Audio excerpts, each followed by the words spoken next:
Most babies start to get their first tooth sometime between 4 and 7 months, but some start a little bit earlier and some start a little bit later.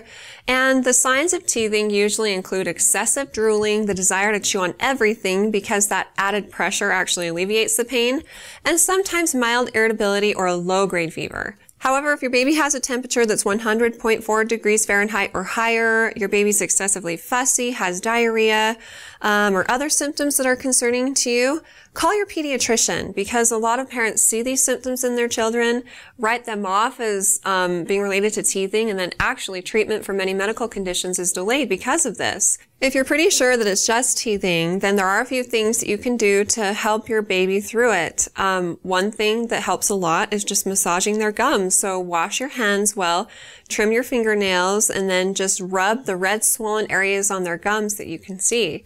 And oftentimes this is enough to make them feel better. Again, this is why they gnaw on everything. You can also use teething rings, but avoid ones that are hard plastic. Rubber ones are better. And put them in the fridge for a little while, but don't freeze them so that they're super hard, because if you have extremes in temperature, something that's too cold or something that's too hot, it can actually cause tissue damage. So just make sure it's chilled and cool.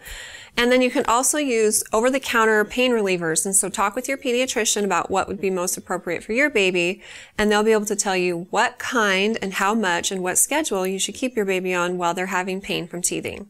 A lot of parents want to know if they can use teething gels, and the American Academy of Pediatrics actually discourages the use of teething gels because, for one, excessive drooling causes the baby to it just washes out of their mouth. And then secondly, it can actually go down their throat, and if too much is used, it can affect their ability to swallow and has been associated with complications. So best to avoid that. A lot of parents have questions about teething tablets, and several years ago, the FDA actually issued a warning against teething tablets, specifically Highland's teething tablets, because they were found to have 16 times the amount of the main ingredient that they were supposed to have, and it was very inconsistent from pill to pill. Some babies actually overdosed on that main ingredient, and it caused complications, so best to avoid those too. Now, a lot of parents have questions about what they should do when they see that first tooth. When does tooth care start? And as soon as you see those first teeth erupt, you can actually get a baby toothbrush with soft bristles and put just a smear of fluoride toothpaste on the toothbrush, like the size of a grain of rice, and just gently brush your baby's teeth and gums morning and night. And then around the time of your baby's first birthday, call the dentist and make an appointment to have them seen. This is a good opportunity for parents to be educated on how to prevent cavities, and it's also a good opportunity for you to ask questions if you had them. Like, some parents wonder, why hasn't my baby gotten teeth yet? Or how do I care for them? So definitely take advantage of that opportunity as well, because cavities are one of the most common and preventable childhood diseases.